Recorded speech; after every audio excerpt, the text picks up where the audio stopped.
అలాగా దిష్టి చుక్క పెడుతున్నారు ఆంధ్రప్రదేశ్. ఖచ్చితంగా చెప్పాలంటే ఇది దిష్టి చుక్క లాంటిది అనమాట విశాఖ భూములకు. సరే ఏంటి ఈ పాటల పోటీల్లో మోసం ఎన్నో ఏళ్ళుగా నడుస్తున్న దాన్ని ఆ ప్రశస్తి అమ్మాయి తన ఆవేదన వ్యక్తం చేయడం, అసలు ప్రతి దాంట్లోనే ఏవో ఒకటి లోపాలు లేకుండా నడిచే పరిస్థితి ఉండదండి? ఒకటి మనుషులు ప్రయత్నాలు అన్నాక లోపాలు, అవి లోపాలు కాదు, ఇవి తప్పులు, అవమానాలు, కొన్ని అనారోగ్యకరమైన పద్ధతులు. అమ్మాయి చెప్తుంది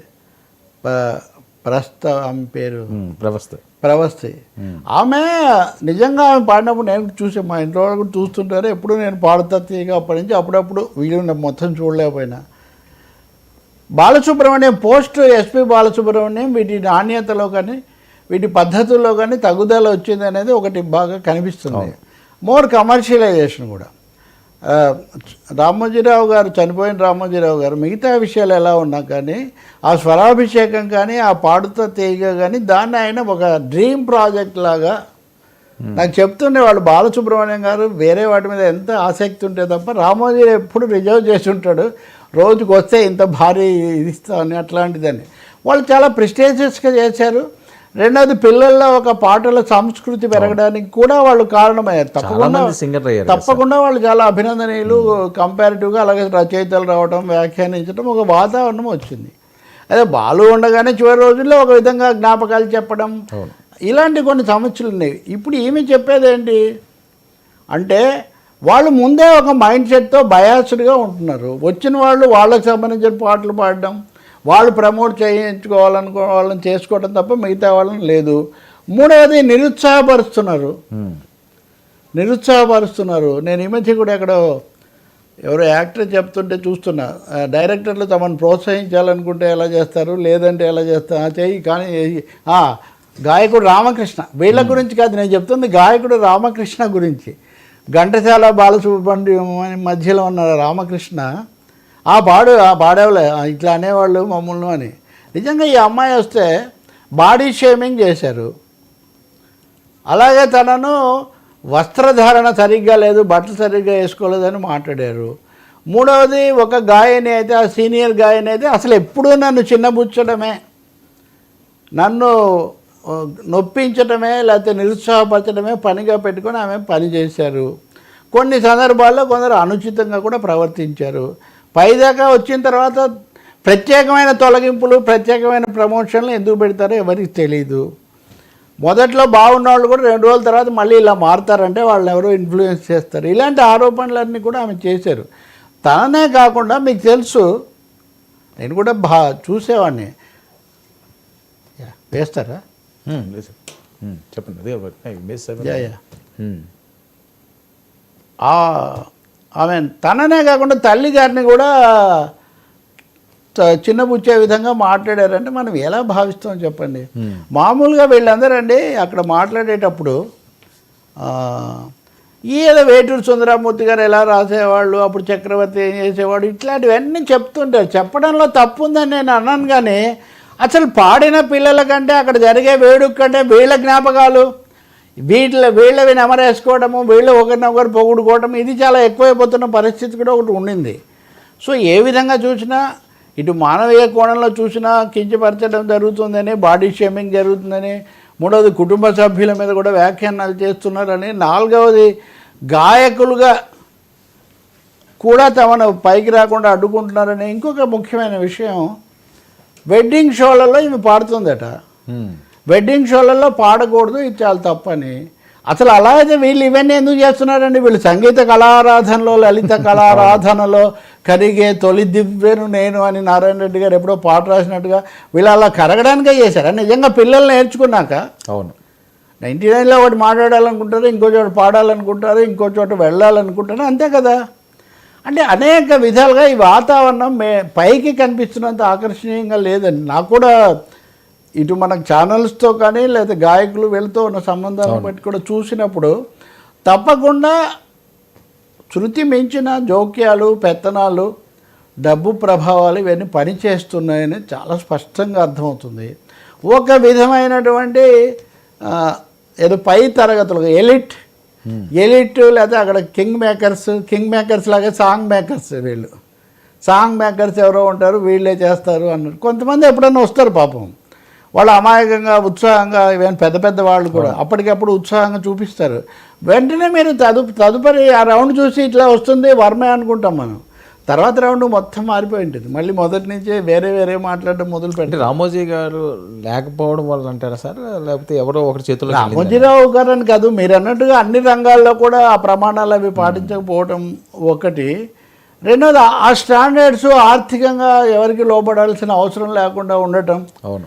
మూడవది సంగీతం మీద కూడా ప్రధానంగా ప్రేమ ఉండాలి. ఇప్పుడు రామారావు గారు, ఎన్టీఆర్, నాగేశ్వరరావు కూడా రామారావు గారు కొంచెం ఎక్కువ, ఆయన దర్శకుడు నిర్మాత అన్నీ కాబట్టి వందల రకాల పాత్రలు వేశారు. ఇవన్నీ డబ్బు కోసమే వేసుంటారా? అవును. నిన్న నేను నటీమణి లక్ష్మి మాట్లాడుతుంటే వింటున్నా, అసలు ఆ గాంభీర్యం ఇవన్నీ చాలా వేరు. ఎందుకంటే ఆయన స్వచ్ఛమైన మనిషి. అవును. ఆయన కళ మీద ఒక తపన ఉండే తప్ప లేకపోతే ఎందుకు చేస్తారు సార్? అది తగ్గిపోతున్నది ఇక్కడ. ఇప్పుడు సంగీత అభిరుచి తగ్గి సంపద అభిరుచి ఎప్పుడైతే మీకు పెరుగుతుందో, సంగీత అభిరుచి తగ్గి స్థానాలు కాపాడుకోవడానికి సంబంధించినటువంటి తాపత్రయం పెరుగుతుందో, అందరి పిల్లలు మన పిల్లలే, అందరూ ఎవరు వచ్చినా కానీ అనే ధోరణి ఎప్పుడైతే పోతుందో ఇట్లాంటివి వస్తాయి. నేను ఆ అమ్మాయి మాట్లాడినవి 100% సరైనవని, ఆమె కూడా రాలేకపోయిన బాధలో కూడా మాట్లాడుండొచ్చు. బాధపడే హక్కు లేదా చిన్నపిల్లలకు? కొంతమంది అప్పుడే మొదలు పెట్టారు, నువ్వు నీ హద్దులు తెలుసుకో, నువ్వు మరి అతిగా అంచనా వేసుకుంటున్నావు. సార్ ప్రతి వాడు అతిగానే అంచనా వేసుకుంటాడు సార్. తన ఎవడి కళల కోటకు మహారాజు వాడారా అని ఎవరిని వాడు అంచనా వేసుకోకపోతే ఎవడైనా ఏం సాధిస్తాడు సార్? ఇతరులను అవమానించకూడదు తప్ప, నేను గట్టివాడిని, నేను గట్టి అమ్మాయిని, నేను చేస్తాను, నాకు చిన్నప్పటి నుంచి వచ్చు అని ఆ ప్రవస్థ ఎవరు అనుకోకపోతే ఎలా చేస్తారు? వాళ్ళు అక్కడి దాకా ఎందుకు వస్తారు?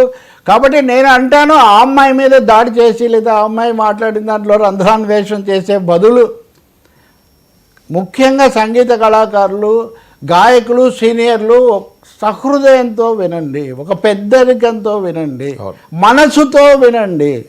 ఇది కేవలం ఒక ప్రవస్థకి సంబంధించిన అంశం కాదు. మిమ్మల్ని చూసి ఉత్తేజపడి, మిమ్మల్ని చూసి నేర్చుకొని మీకు పాదాభివందనాలు చేసి, ఏకలవ్యుడు కదా ద్రోణాచార్యుడి దగ్గర విలువిద్యలో నేర్చుకొని భారతం మొత్తాన్ని మలుపు తిప్పినట్టుగా వస్తున్న వాళ్ళను నిండు మనసుతో ద్రోణాచార్యుడిలాగా చేయకండి. అదొకటి నేను కోరుతాను. అది ఒక పెండియాల పేరు బాలసుబ్రహ్మణ్యం చివరి వరకు చెప్పాడన్నా, ఇంకొకటి చెప్పారు. నాకు ఒకసారి రామకృష్ణ ఏదో ఎడ్లబోడలో పాటల పోటీకి వచ్చారు, ఇద్దరం కూర్చున్నాం అన్నారనమాట. ఆయనే బాధపడుతున్నాడు, పరిశ్రమ సార్ ఇక్కడ, అయినా నేనంత బాధపడట్లేదు సార్, నాతో పాడించుకోలేకపోతున్నందుకు అని అన్నాడు. నేను చెప్తుంది ఏంటంటే, వర్మ 100 రకాల గొంతులు మావ చెట్టు అంటాడు, 100 పువ్వులు వికసించనివ్వండి అని. 100 గొంతులు మనకేంటంటే ఎంతసేపటికి ఇలాగే ఉండాలని ఏం కాదండి. పిబి శ్రీనివాస్ గొంతులో మాధుర్యం ఉంది, బాలసుబ్రహ్మణ్యం గొంతులో, రామకృష్ణ గొంతులో, మోహన్ రాజ్ గొంతులో, సుశీల గారి గొంతులో, జానకి గొంతులో, చిత్ర గొంతులో, ఎవరి గొంతులో ఉండే మాధుర్యం వాళ్ళకు ఉంది. జేసుదాసు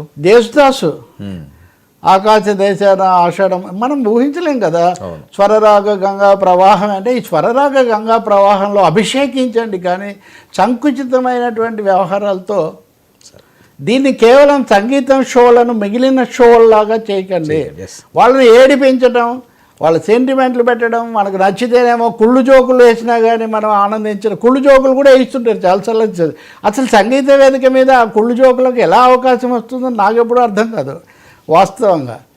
రెండవది వీళ్ళే పాడడం, వీళ్ళే డ్యాన్స్ చేయడం, ఎంకరేజ్ వాళ్ళని ప్రోత్సహించండి. మీరు ఆల్రెడీ వృక్షాలు కాబట్టి ఆ అమ్మాయి నేను అంటుంది ఏంటంటే, ఆమె చెప్పిన దాంట్లో కొన్ని హెచ్చు తగ్గులు లేదా ఉండొచ్చు, తరతమ తేడాలు, కానీ ఆర్తి, ఆ ఆర్తి చాలా వేల మంది గాయకులది, బాల ప్రవర్ధమాన యువ కళాకారులది. కాబట్టి దానికి స్పందించండి.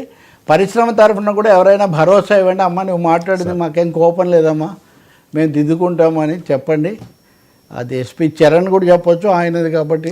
లేదా కీరవాణి, చంద్రబోసు, సునీత గారు, చాలా పేర్లు చెప్పింది ఆవిడ. వాళ్ళందరూ ఆ ధోరణిలో తీసుకుంటే చాలా బాగుంటుంది.